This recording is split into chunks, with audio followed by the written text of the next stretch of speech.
પહેલાં તો પરીક્ષાની શુભકામનાઓ. આજે આપણે પેપર છે ધોરણ 10 વાળા. તમારે પહેલો મુદ્દો શું ધ્યાન રાખવાનો હોય ખબર છે કે વ્યવસ્થિત અક્ષરે તમારો નંબર રિસીપ્ટ નંબર લખવાનો. પછી બારકોડ સ્ટીકર જે આવે એ તમારે ના લગાવવાનું હોય. પહેલો દિવસ છે એટલે સાહેબને જ આવવાનું. રેડી? સુપરવાઇઝર હશે એ તમારી મદદ કરશે બધી રીતે. એટલે જો ભૂલ કરતા તો એક આધો વપરો આગા પાછો થાય નહીં. અને રિસીપ્ટની અંદર નંબર લખવું અને પછી સાહેબની સહી કરાવવું.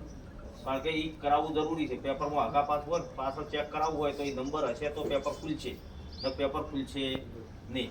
એટલે એટલું ધ્યાન રાખવું. તમામ વસ્તુ હારીમાંથી લઈને દાદું વળતા અહીંયાથી પેપર પૂરું થયા પછી રિસીપ્ટ કે બીજું કંપાસ કંઈ વિહરે નહીં. ધ્યાન રાખવું. રેડી? બીજું કોઈ પણ પ્રકારનું સાહિત્ય લઈને જવાનું નથી. એ ધ્યાન રાખવું. વ્યવસ્થિત અક્ષરે જે વિભાગ પહેલો આવડતો હોય પહેલો લખવાનું, ના આવડતો હોય છેલ્લે. પેપર પૂરેપૂરું લખવાનું છે. એ પણ મુદ્દો કે એક પણ પ્રશ્ન રહી ન જાય એટલું ધ્યાન રાખવું. 80 માર્ક્સનું 10મા વાળું છે તો 80 નું લખવાનું. ના આવડે તો એના લગતો થોડો પ્રશ્ન આવડતો હોય એ લખી દેવાનો. બરાબર? પણ છોડીને આવતા નહીં. સેજ જે પૂરેપૂરું લખીને આવતું. 12મા વાળા તો બધી ખબર જ છે. રેડી? એ તો કોઈ કારણ કે અહીંયા 10મા ફોડ આવી હતી તો બધું કમ્પ્લીટ જ છે. તમારે અમે પરીક્ષા આવવા હતા, તમારે 3 વાગે છે, તમારે પછી 2 વાગે નીકળવાનું થાય.